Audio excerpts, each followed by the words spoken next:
네, 우리 지난주 1장 우리 1에서 11절 말씀을 같이 살폈습니다. 이게 신자가 여러 가지 시험 당할 때가 있다. 그때 신자는 이 시험 당함을 온전히 기쁘게 여기라라고 이야기했습니다. 이 시험 당할 때 온전히 기뻐할 수 있는 이유가 이 믿음의 시련이 우리에게 인내를 만들어내고 또 이 인내를 온전히 이룸으로 우리가 구비해서 부족함이 없는 그런 자로 자라가게 할 것이기 때문에 우리가 기뻐하라라고 야고보는 우리에게 말합니다. 또 시험을 마주할 때 성도는 여러분 하나님께 지혜를 구할 수 있다라고 했어요. 하나님이 허락하신 지혜를 의지해서 내가 당한 그 시험이 어떤 일인지 이 시험에 대해서 이해할 뿐 아니라 또 이 시험에 대하여 능히 감당할 만한 지혜를 주실 것이기 때문에 능히 감당하고 이길 힘을 주실 거기 때문에 여러분 신자는 시험 당할 때 지혜를 구하는 게 마땅하다라고 이야기했습니다. 그리고 하나님은 후히 주시고 꾸짖지 않는 분이시대요. 그래서 넘치도록 부어주실 분이기 때문에 우리가 간구하는 게 얼마나 기쁜 일인지. 이제 문제는 시험에 매몰되어서 하나님을 바라보지 못할 때, 간구하지 못할 때, 이때가 문제인 것 같아요. 지혜를 구하지 않죠. 여전히 자기의 경험, 자기의 어떤 생각, 이것들을 의지해서 이 문제들을 풀어가려고 하지만 실제로는 더 일을 꼬이게 하고 어렵게 하는 일들을 보게 됩니다. 또 우리의 삶 가운데 가장 빈번하게 가장 크게 다가오는 시험 중 하나는 이제 물질에 대한 시험이라고 했어요. 가난한 자는 가난함으로 시험이 되고 또 부한 자는 그 부함으로 인해서 시험이 됩니다. 그 말은 다 이 물질로 인해서 시험될 수 있음에 대한 이야기였죠. 그때 신자는 어떻게 해야 된다라고 이 성경은 또 야고보는 말하냐면 낮은 자는 자기의 높음을 자랑하고 높은 자는 자기의 낮아짐을 자랑하라고 했습니다. 그래서 예수 안에서 자랑할 수 있는 거예요. 우리가 자랑할 수 있는 것은 나의 물질의 많고 적음으로 자랑하는 것이 아니라 예수 안에서 나의 신분이 어떠한 존재인지, 예수 안에서 내가 얼마나 큰 복을 누린 존재인지 이렇게 자랑할 수 있는 것이 신자가 이 땅을 살아가는 중요한 태도라고 이야기했습니다. 오늘은 이제 12에서 18절 말씀을 살필 텐데 지금 계속 시험이라는 주제는 똑같아요. 시험이라는 주제는 똑같고 그리고 이것이 저희 주의뜻교회에 꽤 꼭 필요한 말씀이지 않을까 싶어요. 계속 제가 지난주에도 이야기했던 것이 정예원을 세우기 전에 우리의 믿음을 다시 점검하는 길이라고 했잖아요. 그런데 오늘 이 12에서 18절도 이게 신자들이 여기에 다 무너질 때 교회가 바로 세워지는 건 어렵겠다. 근데 여기에 핵심 주제는 뭐냐면 여러분 하나님께서 나를 시험했다. 이렇게 사람들이 말하기 시작하는 거예요. 하나님이 나를 시험해서 나를 넘어지게 하고 나를 고통케 했다. 이 지금 야고보서가 쓰여진 당시에는 뿔뿔이 흩어져서 박해 가운데 또 교회 내적으로 굉장히 어려운 가운데 있던 상황이잖아요. 근데 이걸 도무지 이해할 길이 없는 거죠. 그러다 보니까 어떤 신자들은 이 모든 시험이 하나님이 나를 시험하신 것처럼 하나님이 나를 고통케 하는 것처럼 하나님을 원망의 대상으로 여기고 도리어 하나님을 저주하는 일로 나아가게 됩니다. 근데 생각해 보세요. 우리가 여러 가지 시험을 만날 때 그때 몇몇 사람들이 왜 내게 하나님 이런 시험을 허락하셔서 나를 힘들게 하는지 이게 이제 우리의 입술로 불평과 원망으로 터져 나오기 시작한다면 교회는 굉장히 어렵겠다라는 생각이 들어요. 그래서 이 부분이 어떠한 부분인지 한번 잘 살펴보고 이 시험을 어떻게 이해하고 마주해야 될지 다시 한번 좀 생각해 보는 시간이 되면 좋겠습니다. 우리 12절 한번 읽어봅시다. 12절 말씀 한번 읽어보고 우리 이어가도록 하겠습니다. 12절 말씀 같이 보겠습니다. 시작. 시험을 참는 자는 복이 있나니 이는 시련을 견디어낸 자가 주께서 자기를 사랑하는 자들에게 약속하신 생명의 면류관을 얻을 것이기 때문이라. 이 11절까지의 어찌 보면 결론 같아요. 이 시험을 견디는 자, 시험을 참는 자에 대해서 이 결론을 좀 맺고 있는 것 같아요. 시험을 참는 자는 복이 있나니 이렇게 이야기하죠. 그리고 이는 시련을 견디어낸 자가 주께서 자기를 사랑하는 자들에게 약속하신 이 생명의 면류관을 얻을 것이기 때문이다라고 이야기해요. 여러 가지 시험이 있어요. 근데 그 여러 가지 시험을 참는 자, 인내하고 견디는 자, 시련 가운데 인내하고 견디는 자는 앞서 말했던 것처럼 여러분 온전하고 구비되어져서 부족함이 없는 자로 자라가게 하실 거예요. 그리고 하나님의 지혜를 더하여 주셔서 이 시험을 잘 이기도록 하실 거예요. 그리고 그 결국은 여러분 하나님께서 우리를 위해서 예비하신 생명의 면류관을 약속하십니다. 이 생명의 면류관은 여러분 궁극적인, 또 다르게 말하면 종말론적인, 다르게 말하면 주님이 다시 오셔서 우리에게 허락하실 완성된 그 하나님 나라를 약속하신 거예요. 지금 당장 너무 고통스럽고 어렵다 할지라도, 지금 당장 시험으로 인해서 신음하고 낙심한다 할지라도 거기가 우리의 최종이 아니다라는 거죠. 주님 다시 오실 때 이 최종적으로 완성될 그 승리의 면류관에, 그 생명의 면류관에 우리가 받게 될 것이다. 근데 어떤 자에게 이 생명의 면류관이 주어지냐면 끝까지 견디는 자, 끝까지 인내하는 자, 주님 걸어가신 길을 따르는 자, 끝까지. 그러한 자가 이 생명의 면류관을 얻을 것임을 약속해요. 여러분 시험을 견디고 인내하는 것을 여러분 가볍게 생각하지 말았으면 좋겠어요. 굉장히 수동적이잖아요. 그냥 버티는 거잖아요, 실제로. 그러나 여러분 인내함 없이, 버티는 거 없이 생명의 면류관은 없어요. 일단 버틸 수 있어야 돼요. 일단 인내할 수 있어야 그 생명의 면류관으로 우리가 나아갈 수 있는 거죠. 이 인내함을 통해서 분명히 드러나는 게 있어요. 우리가 주님의 참 제자임을 우리가 드러날 거예요.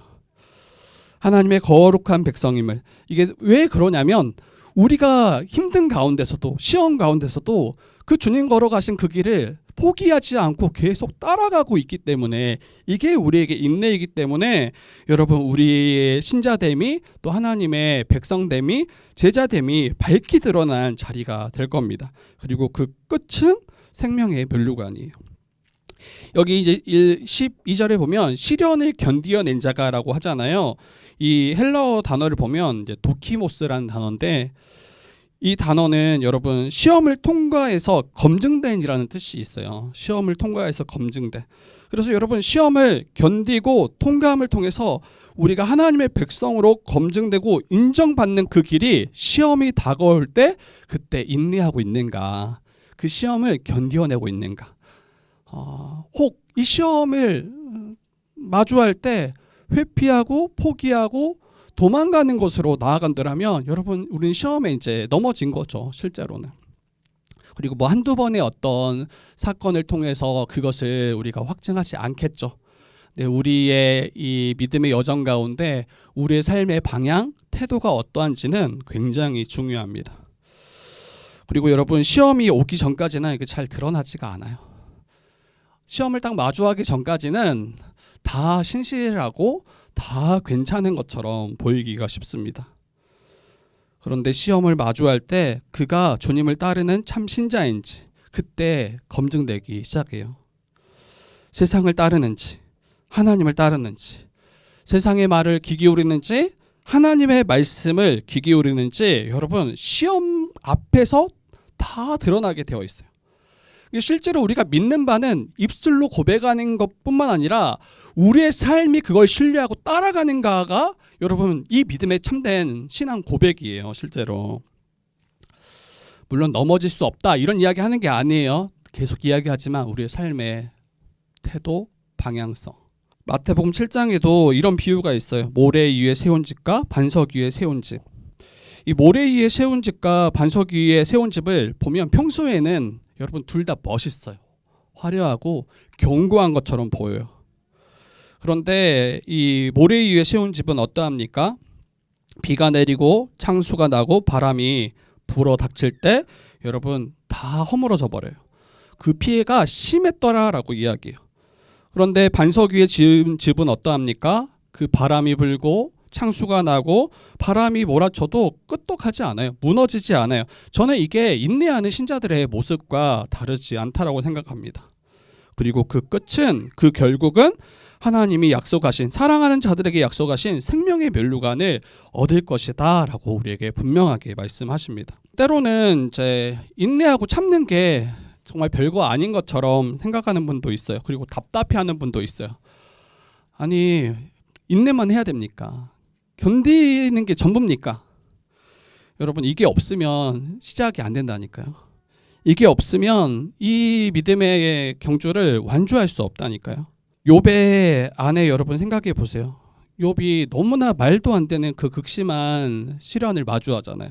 그때 자녀들도 다 죽고 자기가 이루었던 모든 그 재산을 다 잃어버리고, 그리고 온몸에 종기가 나서 그 그릇으로 자기의 몸을 막 긁어대고 있는 가운데 욥의 아내가 욥에게 소리쳐요. 제가 읽어드릴게요. 욥기 2장 8에서 9절인데, 욥이 제 가운데 앉아서 질그릇 조각을 가져다가 몸을 긁고 있더니 그의 아내가 그에게 이르되 당신이 그래도 자기의 온전함을 굳게 지키겠느냐?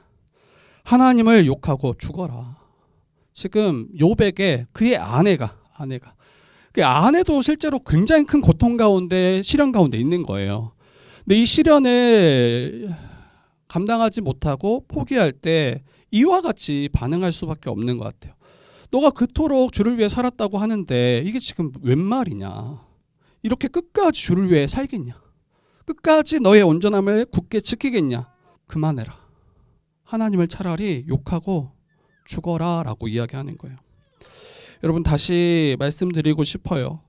인내함으로 시험을 통과하지 못한 자들은 여러분 그 마지막에 이 생명의 면류관을 기대하기 힘들어요. 인내함으로 시험을 통과한 자만이 이 생명의 면류관을 얻게 될 것입니다. 다르게 말하면 시험 가운데 인내하는 자가 여러분 믿음 있는 자라고 말할 수 있어요. 그래서 나는 인내하는 자인가, 이 시험을 견디는가 다시 한번 점검하셨으면 좋겠어요. 앞에서도 이야기했지만 야고보서가 쓰여질 당시 신자들이 당하는 그 시련과 믿음의 시험들은 여러분 만만치 않았어요. 그때 교회에게 향하여 야고보가 말하는 거죠. 시험을 당하거든 온전히 기쁘게 여기십시오. 그리고 참는 자가 복이 있습니다. 시험을 견뎌낸 자가 주께서 약속하신 그 생명의 면류관을 더하실 것입니다 라고 권면했어요. 그리고 오늘날 이 땅을 살아가는 우리에게도 동일하게 권면하는 것으로 우리가 받을 수 있으면 좋겠어요. 혹시 내가 당한 그 시험들, 또 그 시험으로 혹 고통이 크다 할지라도 여러분 시험을 참는 그 복이 있기를 축복합니다. 시험을 견디는 자가 복이 있어요. 왜냐하면 주님 다시 오셔서 회복할 그 하나님 나라에 우리를 들어가게 하시고, 그리고 생명의 면류관을 얻게 하셔서 가장 영광스럽게 우리를 높이실 것이기 때문입니다.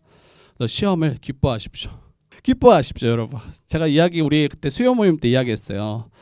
나중에 시험이 올 때 우리 지체들이, 목사님 그리고 우리 지체들에게 시험이 이번에 이렇게 왔는데 기뻐요. 이렇게 말하는 지체들이 한 명씩 늘어났으면 좋겠다.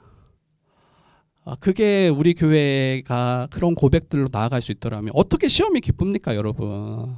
힘들지 않다라는 이야기가 아니에요. 그런데 이 시험을 통과할 때, 또 이 시험을 통해서 우리를 연단하시고 빚어가실 그 하나님을 기대한다라면 그렇게 고백할 수 있겠다. 근데 쉽게 너무 이야기하지 마세요. 막 시험의 옆에서 허덕이고 있는데 시험을 기쁘게 여겨라, 막 이렇게 쉽게 권면하지 마세요. 같이 울어줄 수도 있어야 돼요. 같이 아파할 수도 있어야 되고, 그럼에도 불구하고 이 야고보서가 우리에게 권면하는 것을 또 가볍게 여기지 않았으면 좋겠습니다. 두 번째로는 여러분, 사람이 시험 받을 때 13절부터 한번 읽어보고 우리 이어가도록 하겠습니다. 13절입니다. 시작.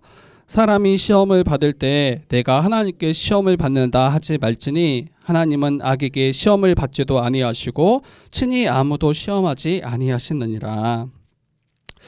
13절은 시험으로 인해 여러분 인내하지 못하는 자들, 시험을 마주했을 때 인내하지 못하고 시험을 회피하고 포기하려 하는 자들에게 경고하는 것으로 이해할 수 있을 것 같아요. 이게 해석이 굉장히 분분해요. 그리고 굉장히 해석하기 까다로운 본문 중에 하나예요. 이 13절 말씀이. 그리고 13절 이유가. 어떤 신학자들은, 그리고 저도 이전에는 좀 그렇게 이해를 했어요. 이 13절 2절, 그러니까 1에서 12절의 그 시험을 하나님이 주시는 이 시험인데 이걸 우리의 믿음을 증진시키고 우리를 연단케 하시는 시험으로, 그러니까 하나님이 주시는 시험으로 봤고, 이 13절을 이 사단이 주는 템프테이션이라고 하죠. 유혹, 미혹으로 봤어요.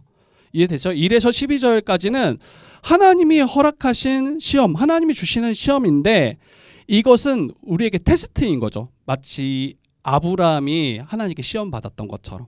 근데 그것이 그 아브라함을 걸려 넘어지게 하는 그 유혹이 아니라 그의 믿음을 증진시키는 그와 같은 시험으로 이해를 했고, 13절은 여기서는 하나님은 시험하시지 않는다라고 했잖아요. 그래서 하나님이 시험하시지 않는다를 어떻게 이해할 수 있을까 할 때 이제 사단이 주는 그 유혹과 미혹, 이러한 시험은 하나님이 우리에게 허락하시지 않는다, 우리에게 시험하시지 않는다, 이렇게 12절까지와 13절을 분리해서 해석을 했습니다. 그런데 이제 제가 뭐 주석도 찾아보고 저도 연구를 또 해봤는데 저는 좀 바뀌었어요. 이 부분을 어떻게 이해하면 좋을까? 저는 1에서 13절을 이 동일한 시험으로 이해하고 싶어요. 동일한 시험으로 이야기하고 싶고, 이 하나님께서 허락하신 뭐 테스트든 또 사단이 주는 그 템프테이션이든 결과적으로 이 시험을 인내하지 못하고 이 시험에 넘어지면 결국에는 여러분 생명의 멸류관으로 나아갈 수가 없어요. 하나님이 주신 시험이든 사단이 주는 시험이든. 그래서 12절 이전과 이 13절 시험을 굳이 나누지 않고 시험 자체는 이제 같은 걸로 좀 볼 수 있겠다라는 생각이 듭니다. 그러면 어떻게 이해하는 게 좋을까 할 때 제가 처음에 이야기했던 거예요. 시험을 인내하지 않고 회피하고 포기하려는 자들에게 주는 권면의 말씀으로 이해하면 좋을 것 같아요. 하나님의 뜻을 따라서 여러 가지 시험 가운데 인내하고 또 지혜를 구하며 순종함으로 시험을 감당하지 않을 때 결국은 시험에 넘어지게 되어 있어요. 일반적으로 시험에 넘어진 이들은 자신의 처지를 비관하고 또 다른 이들에게 책임을 돌리고 결국에는 이 시험을 허락하신 하나님께 책임을 물으며 원망하는 일로 나아가게 됩니다. 그래서 마치 하나님이 이 시험의 주체요, 하나님이 자신을 시험 들게 하고 넘어지게 하는 이로 이해한다라는 거예요. 제가 앞에서 이야기했죠. 야고보서가 쓰여졌을 때 당시에 수많은 신자들이 시험 가운데 있었어요.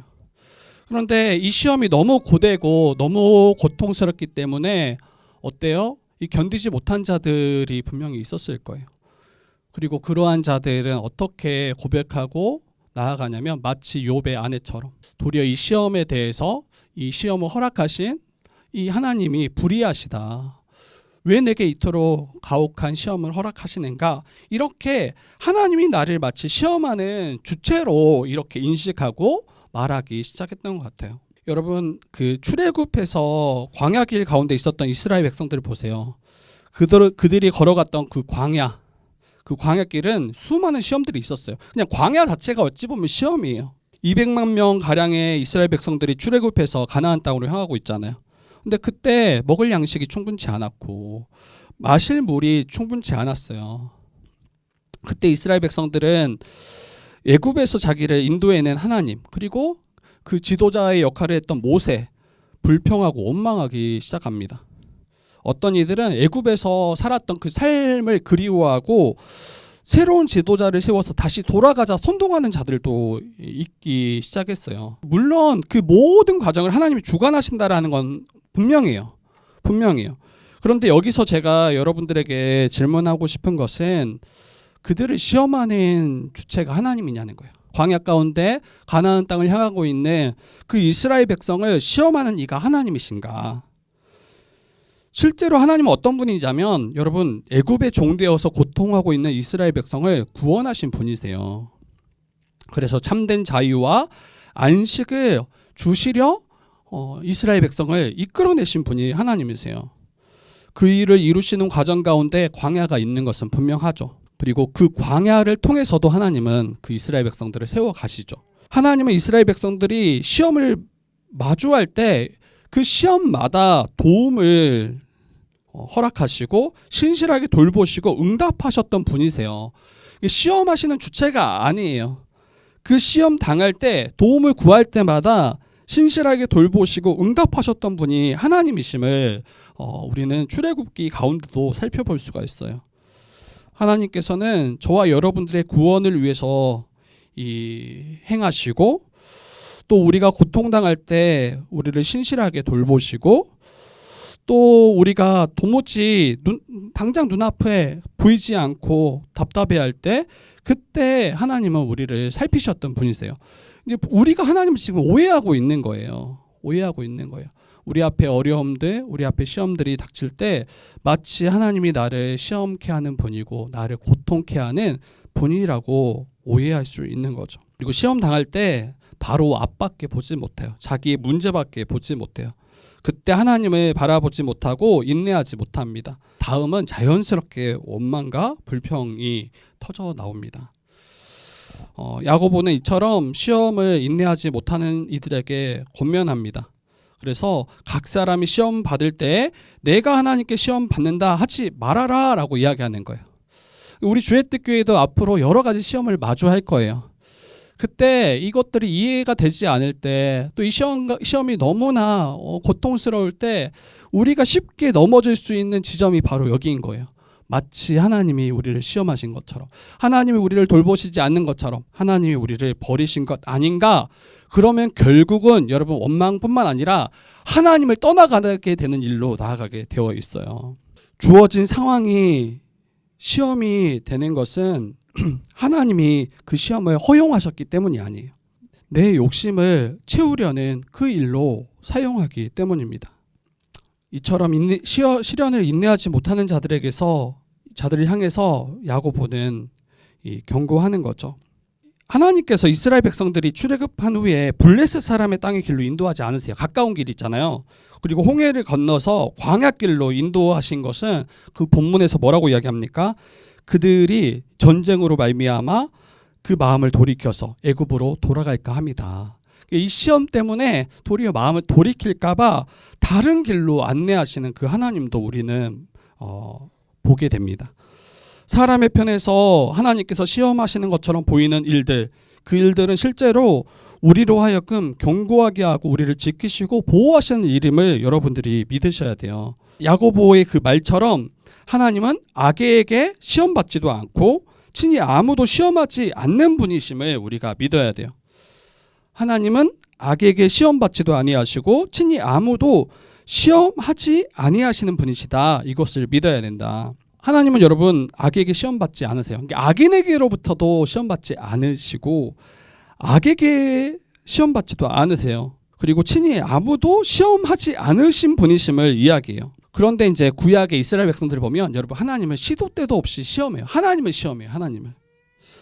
출애굽기 17장에도 너희가 어찌하여 나와 다투느냐. 이 모세를 향해서 이스라엘 백성들이 말해요. 물이 없었을 때. 그리고 너희가 어찌하여 여호와를 시험하느냐. 이 목마른 이스라엘 백성들이 모세를 원망하면서 도리어 하나님을 시험합니다. 하나님은 우리와 함께 하시는가 이렇게 시험하는 거죠. 하나님이 우리를 위해서 행하신 놀라운 일을 직접 마주하고 목도했음에도 불구하고 홍해를 가르고 수많은 그 시련 가운데 시험 가운데 이 길을 내시는 것을 마주했음에도 불구하고 하나님을 신뢰하지 않습니다. 그러면서 하나님 나와 함께 하시는 거 맞습니까? 이렇게 하나님을 의심하고 시험하기 시작하죠. 다시 이야기하자면 하나님은 여러분 악에게 시험받지 아니하시고 또 누군가를 걸려 넘어지게 하시고자 시험하시는 분도 아니시다. 그렇다면 사람들이 시험받아 넘어지는 것은 어떻게 이해해야 되는가? 그게 이제 14, 15절이에요. 우리 14, 15절 한번 같이 읽어보도록 하겠습니다. 14, 15절입니다. 같이 읽어보겠습니다. 시작. 오직 각 사람이 시험을 받는 것은 자기의 욕심에 끌려 미혹됨이니 욕심이 잉태한 즉 죄를 낳고 죄가 장성한 즉 사망을 낳느니라. 네, 사람이 시험 받는 것은 자기 욕심에 끌려서 미혹받기 때문이다라고 야고보는 이야기합니다. 하나님께서 우리를 시험한 게 아니라 우리의 정욕 또 우리의 욕심으로 말미암아 미혹당하는 거예요. 미혹받는 거예요. 시험 당하는 거죠. 아담과 하와를 보면 더 이게 분명해져요. 하나님께서 선악을 알게 하는 나무의 열매를 먹지 말라고 하고 동상 중앙에 두셨죠.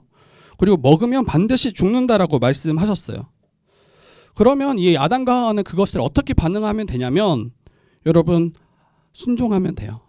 먹지 않고 하나님이 주셨던 다른 모든 것을 풍성히 누리면 됩니다. 그러면 시험이 안 되는 거죠.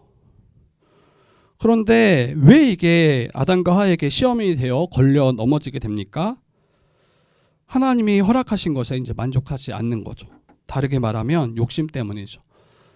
뱀이 유혹했던, 뱀이 속였던 이것을 먹는 날에는 하나님과 같이 될 것이다라는 그 욕심으로 말미암아 넘어진 거죠. 하나님이 불의하신 게 아니에요. 하나님이 우리를 시험하신 것이 아니라 우리가 그 시험을 걸려 넘어진 거죠. 우리의 욕심 때문에. 우리가 불의한 거죠. 한번 생각해 보셨으면 좋겠어요. 우리가 당하는 그 시험들, 그로 인해서 우리가 걸려 넘어진 그 일들, 대부분 어떤 문제일지 돌아보면, 생각해 보면 이 욕심이 다 연결되어 있어요. 욕심. 우리가 욕심을 내려놓으면 시험이 안 될 게 너무 많아요. 우리 최근에 이제 계속 교회 장소를 이야기하는데 우리 교회 장소를 구하는 일이 이제 불발되었잖아요. 2번이나. 그 일이 우리에게 제가 볼 때는 저도 그렇고 우리 지체들에게도 크게 시험이 되지 않았던 것 같아요. 제가 볼 때는. 모르겠어요. 혹시 너무 이제 시험이 되고 막 목사님 정말 제가 신앙을 더 유지해야 될지 하나님 살아계심을 혹시 뭐 부정하거나 이런 분은 없을 것 같아요. 근데 왜 이게 우리에게 크게 시험이 되지 않았나 돌아보면 여러분 우리가 그 일에 크게 욕심 부리지 않았기 때문이에요. 그 장소가 꼭 우리에게 있어야 된 하나님이 예비하신 장소라고 그렇게까지 안 갔던 거죠.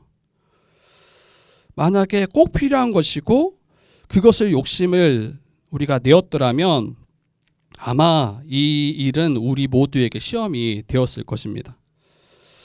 왜 우리에게 허락하지 않았는가 불평하기 시작했을 것이고 어떤 이들은 이제 제게 이제 따질 수도 있죠. 따진 분 없었어요?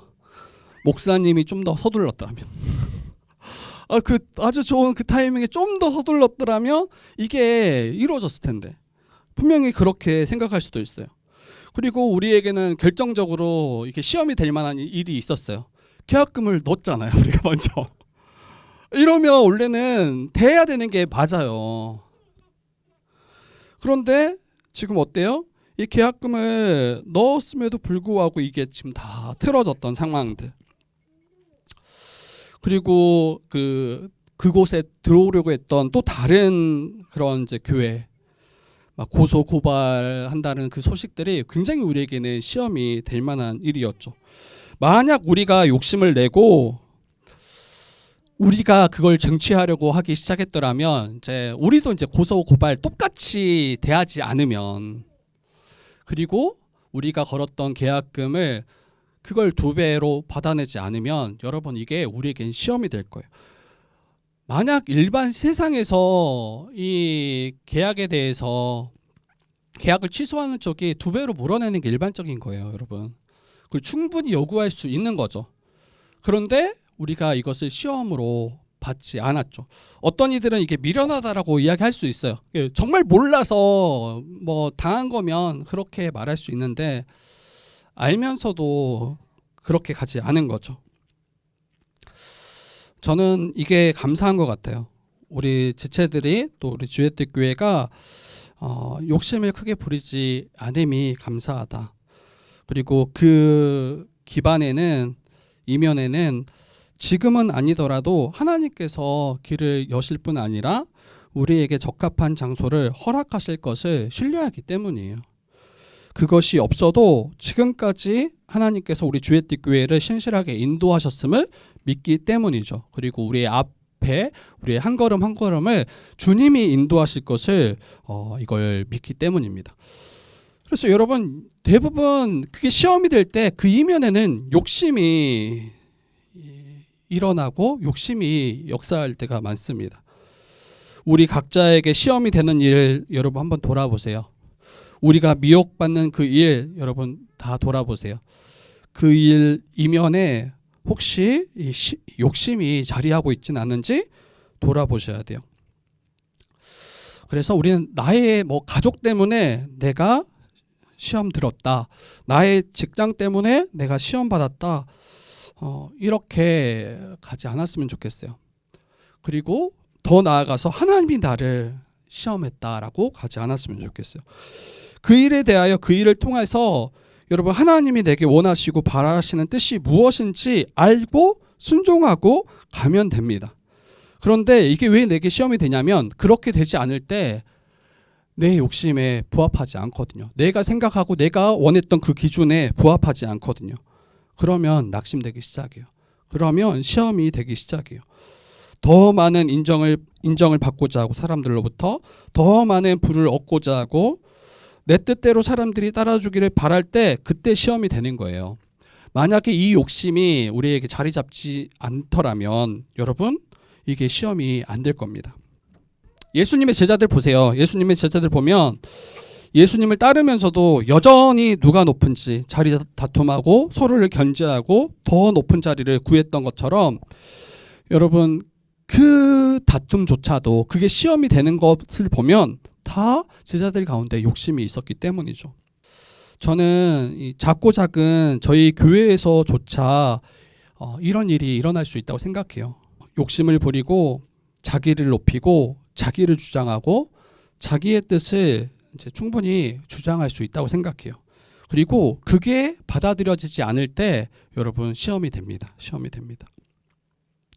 그리고 이를 이루기 위해서 세상의 방식을 따라서 자기 편을 만들고 또 자기와 뜻이 맞지 않는 이들을 소외시키거나 무시할 수 있습니다. 은근히 견제하고 은근히 경쟁할 수 있습니다. 이게 이제 세상의 방식이에요. 세상의 방식. 물질이 시험 될 때도 대부분은 욕심 때문이에요. 이제 현재 주어진 것에 만족하지 못하는 거죠. 그래서 비트코인 요즘 유행이죠. 예전부터 유행이었고 주식뿐만 아니라 사업도 마찬가지. 사업하시는 분들도 보면 이게 어느 부분에서는 이게 큰 돈을 얻기 위한 이제 굉장히 중요한 굉장히 좋은 어떤 도구가 사업인 거죠. 그래서 제가 말하고 싶은 이게 문제다 이게 말하는 게 아니라 무리하게 욕심내서 뛰어든다는 거예요. 그것 자체가 잘못되었다라고 말하는 게 아니에요. 문제는 그걸 인생 역전의 어떤 도구로 이렇게 꿈꾸며 욕심을 내는 게 문제입니다. 그리고 이게 실패되어졌을 때 그러한 이들은 여러분 자신의 삶이 너무 심각한 타격을 받게 됩니다. 돈에 이제 완전히 매몰되어져서 돈 버는 것만 우리에게 유일한 어떤 삶의 이유가 돼버리는 거죠. 그리고 주님도 더 이상 보지 않아요. 그리고 정말 교회로서 함께하는 그런 성경적 교회의 그 삶을 살아갈 힘도 없어요. 마음도 없어요. 어떤 분이 저한테 질문할 수 있어요. 목사님 욕심 내면 안 됩니까? 그리고 욕심 없는 사람이 어디 있습니까? 진짜 다 욕심이 있어요. 그리고 저도 욕심이 있어요. 욕심이 있고 욕심이 많아요. 전 목회자로서의 욕심이 있어요. 많은 사람들에게 좀 인정받는 그런 목회자 이런 것들을 예전에는 꿈꿨던 것 같아요. 그리고 교회가 크게 성장해서 또 나의 이름을 내고자 하는 욕심도 있었던 것 같아요. 지금은 많이 방향들이 바뀌어져 있지만 그리고 함께하는 제가 돌보고 양육하는 지체들 이제 주의 뜻 교회로 개척하기 이전부터 그런 많은 열매들을 맺고자 하는 그런 욕심도 있었던 것 같아요. 그리고 내가 원하는 그 기준에 부합하게 자라가는 것을 기대하고 욕심냈던 것 같아요. 저도 욕심이 있어요. 저도 경제적으로 욕심이 있어요. 물질적으로. 목사는 가난해야 됩니까? 저는 그렇게 생각하지 않아요. 물론 어쩔 수 없이 지금 그런 처지에 있긴 하지만 저도 더 많은 돈을 갖고 싶어요. 여러분 경제적으로 여유 있으면 하는 그 욕심. 그런데 여러분 이러한 욕심이 나를 끌어가기 시작한다라고 생각해 보세요. 이게 다 내게 시험이 될 거예요. 다 시험이 될 거예요. 그러면 그때 하나님 왜 나를 이러한 처지에 버려두셨습니까? 왜 나를 시험합니까? 이렇게 여겨야 되겠냐는 거예요. 여러분 하나님께서는 저를 목회자로 부르실 때 또 교회를 개척하게 하실 때 하나님은 저에게 많은 성도를 약속하시지 않았어요. 그리고 큰 교회를 약속하시지도 않았어요. 하나님이 원하시고 또 기뻐하시는 그런 성경적 교회를 세워가는 것, 이걸 위해서 저를 부르셨다라고 저는 믿고 이 일에 뛰어들었단 말이에요. 그리고 그 길을 가다 보면 마주하는 여러 가지 시험, 어려움들이 있음을 알고 뛰어들었어요. 제가 말하고 싶은 것은 충분히 다 시험이 될 수 있는 일들이었지만 그것에 제가 크게 욕심을 내지 않았어요. 그래서 그게 내게 시험이 되지 않는 거죠. 여러분 성도들도 저는 마찬가지다고 생각해요. 내가 욕심을 내서 시험에 드는 것이 무엇인지를 돌아보셨으면 좋겠어요. 이걸 당연하게 여기시면 안 돼요. 남들 다 하니까 나도 그렇게 살아야 돼.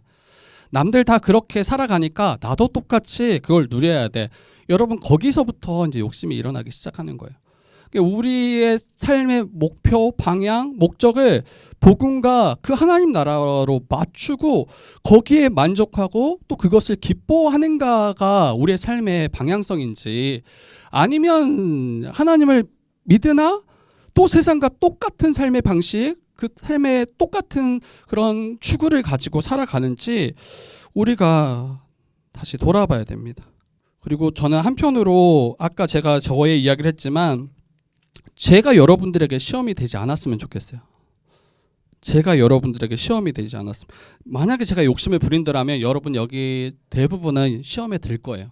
나의 욕심 때문에 내 기준에 부합한 사람으로 세우려고 여러분들을 시험에 들게 하고 싶지 않아요. 내 욕심을 채우기 위해 하나님의 이름을 빌려서 여러분들을 이용하고 싶지 않아요. 그리고 그런 유혹이 때로는 있을 것 같아요. 근데 그때 이런 믿음의 싸움을 제가 끝까지 싸울 수 있으면 좋겠다라는 생각이 들었습니다. 만약 내가 저의 욕심을 끄는 대로 교회를 세워가려고 했더라면 저는 계속 교회 규모를 키우는 일에 가장 우선순위를 두고 행할 뿐 아니라, 그리고 여러분들에게 그것을 위해서 안달하게 했겠죠.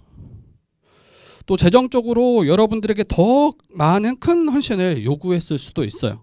그것도 이제 주님의 이름으로 또 하나님의 말씀을 가지고 이 일들을 이제 끌어갈 수 있는 거죠.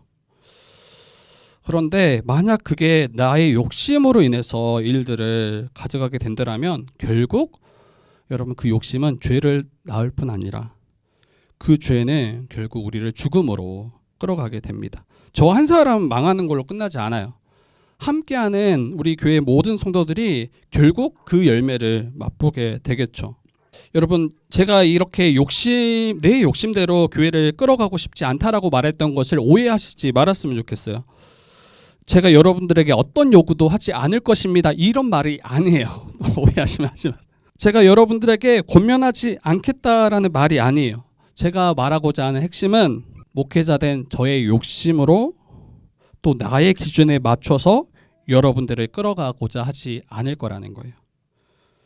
그리고 그러할 때 함께 지옥을 맛보게 될 거예요. 성도의 입장에서는 어떻게 이 말씀을 적용해야 될까요? 내게 시험이 되는 거, 내가 미혹되어 넘어진 자리가 어딘지를 잘 점검하셨으면 좋겠어요. 상황과 환경만을 탓하지 마시고 다른 사람을 탓하거나 하나님께 책임을 전가하려는 모습으로 나아가지 않아야 됩니다. 우리는 내게 시험이 되는 그 지점이 어딘지 대부분 다 알아요. 그것을 바로 마주하셨으면 좋겠어요. 그 일이 정말 하나님이 나를 시험하신 건지 아니면 내 욕심 때문에 포기하지 못함으로 일어난 미혹이고 시험인지 이걸 여러분들을 잘 구별하셔야 돼요. 다시 말씀드리자면 우리의 욕심은 결국에는 죄를 낳아요. 하나님의 뜻에 반하는 삶으로 나아가게 되어 있어요. 그리고 그러한 삶은 결국에는 여러분 사망을 낳게 됩니다. 그리고 한 가지 경계해야 될 것은 우리의 욕심이 교묘하게 복음과 혼합되는 것을 막으셔야 돼요. 주를 위해 살아. 그런데 그 욕심이 교묘하게 함께 불붙어가지고 이 주의 일을 통해서 자기의 안위를 얻고자 하고 자기의 이름을 높이고자 하고 여러분 이런 걸 정말 경계하셔야 돼요. 특히 이제 목회자가 여기에 또 사역자가 여기에 조심해야 돼요. 그렇기 때문에 야고보는 다시 사랑하는 형제된 성도들에게 권면합니다. 내 사랑하는 형제들아 속지 말라. 16절이죠. 내 사랑하는 형제들아 속지 말라. 여러분 속지 마셨으면 좋겠어요. 하나님은 시험 받지도 또 아무도 시험하지 않는 분이세요. 미혹받고 시험을 받아 넘어지는 것은 우리의 욕심임을 분명히 알았으면 좋겠습니다. 혹시 미혹받고 또 유혹받아서 넘어진 자리가 있다면 나의 욕심의 자리가 어딘지 잘 점검하셨으면 좋겠어요. 그리고 그 자리를 속히 벗어나셨으면 좋겠어요. 욕심이 나를 범죄케 한다니까요. 그리고 그 범죄가 결국 사망으로 나아가게 합니다. 사탄은 우리를 유혹할 수 있지만 여러분 그 유혹에 넘어가는 주체는 우리 자신이에요. 그 루터가 굉장히 유명한 말을 했어요. 여러분도 아마 들어보셨을 건데 새가 내 머리 위를 날아가게 하는 것은 막을 수 없다. 새가 우리 머리 위를 날아가는 건 우리가 막을 수 없죠. 그러나 새가 내 머리 위에 동지를 틀지 않게는 할 수 있다. 그러니까 그 생각들이 간혹 우리를 스쳐 지나갈 수 있어요. 우리의 욕심들이 우리를 스쳐 지나갈 수 있어요. 근데 그것이 우리의 생각을 지배하고 그것을 살아내게 하는 것은 여러분 충분히 막을 수 있어요. 그런데 그렇지 못하는 분들은 어때요? 다 상황과 환경 탓으로 다 돌립니다. 그리고 다른 사람들의 책임으로 다 돌립니다. 그리고 결국에는 이 일들을 선하게 이끄시지 않은 하나님이 마치 불의하다라고 그렇게 책임을 돌리고 그리고 하나님을 떠나가겠죠. 이건 교회에 있고 교회에 남았고 남아있지 않고에 대한 이야기가 아니에요. 교회에 남아있지만 하나님을 떠날 수도 있고 교회를 떠나 있음으로 또 하나님을 떠날 수도 있는 거죠. 여러분 사단은 우리를 마음대로 할 수 없어요. 왜냐하면 예수께서 이미 시험을 이기셨고 승리하셨기 때문이에요. 죄에 대하여 우리 욕심에 대해서 우리가 예수와 함께 못 박혀서 그 죄와 욕심에 대하여 죽었기 때문이에요. 그래서 더 이상 죄와 그 죄의 정욕이 우리를 마음대로 끌어갈 수 없습니다. 이걸 믿으셔야 돼요. 그러면 정말 하나님은 어떤 분이신가? 17절이에요. 온갖 좋은 은사와 온전한 선물을 다 위로부터 빛들의 아버지께로부터 내려오나니 하나님은 우리를 시험하게 하시는 분이 아니라 우리를 시험에서 넘어지게 하시는 분이 아니라 온갖 좋은 은사와 온전한 선물을 우리에게 더하시고 우리에게 선물하시는 분이 바로 우리 아버지세요. 그리고 그분은 변함도 없으시고 회전하시는 그림자조차 없어요. 이 말은 변함 없으시다라는 거예요. 다른 것에 의해 좌지우지 되지 않는 분이라는 거예요. 그런데 우리는 앞에 이 1장 1에서 11절 볼 때 우리는 하나님을 의심할 때 우리는 쉽게 요동하는 바람이 불 때 요동하는 그런 존재였잖아요. 그런데 하나님은 결코 요동함이 없으시고 변함 없으시고 회전하는 그림자도 없으신 신실하시고 변함없는 분이심을 그 하나님께서 여러분 우리에게 가장 좋은 곳으로 우리에게 허락하신 분이심을 기억해야 돼요. 이미 가장 큰 걸 주셨어요. 자기 아들 예수 그리스도. 그리고 예수 그리스도를 믿을 때 모든 지혜와 거룩함, 의로움 이 모든 이 은혜를 다 우리에게 허락하신 분이 바로 우리 하나님이세요. 그리고 18절 말씀 보면 여러분 이렇게 이야기해요. 우리 18절 한번 같이 읽어봅시다. 같이 읽어보겠습니다. 시작. 그가 그 피조물 중에 우리로 한 첫 열매가 되게 하시려고 자기의 뜻을 따라 진리의 말씀으로 우리를 낳으셨느니라. 여러분 그가 그 피조물 중에 우리로 한 첫 열매가 되게 하시려고 자기의 뜻을 따라 진리의 말씀으로 우리를 낳으셨다라고 이야기해요. 앞에서 우리가 욕심이 우리를 끌어갈 때 우리가 낳는 거는 여러분 죄예요. 그리고 그 죄는 나중에 장성해져서 사망을 낳을 거예요. 근데 하나님은 앞에서 이야기했지만 온갖 좋은 은사와 온전한 선물을 우리에게 허락하시는 분일 뿐 아니라 하나님은 우리에게 생명을 허락하세요. 하나님은 그 진리의 말씀으로 우리를 낳아서 첫열매 되게 하신다라고 이야기해요. 하나님이 낳는 것은 무엇입니까? 우리의 생명을 낳으세요. 우리를 거듭나게 하시고 우리가 살아나게 하셔서 이제는 하나님의 뜻을 따라 합당하게 순종하며 살아가는 존재로 우리를 바꾸시는 분이 하나님이십니다. 제가 처음 이야기했죠. 교회가 세워져 갈 때 또 여러 가지 시험들을 우리가 마주할 때 그때 우리가 하나님을 어떤 분으로 인식하고 바라보고 나아가는가. 근데 그때 만약에 이 시험을 회피하고 포기하고 다른 길을 찾는 자들이라면 결국에는 자기 때문에 자기가 포기했다라고 이야기하지 않을 거예요.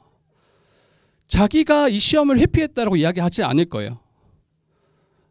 다른 사람들 때문에 내가 이 시험을 포기할 수밖에 없었어. 다른 이가 나를 시험에 들게 했기 때문에 내가 결국에 포기했어. 이렇게 말할 거란 말이에요.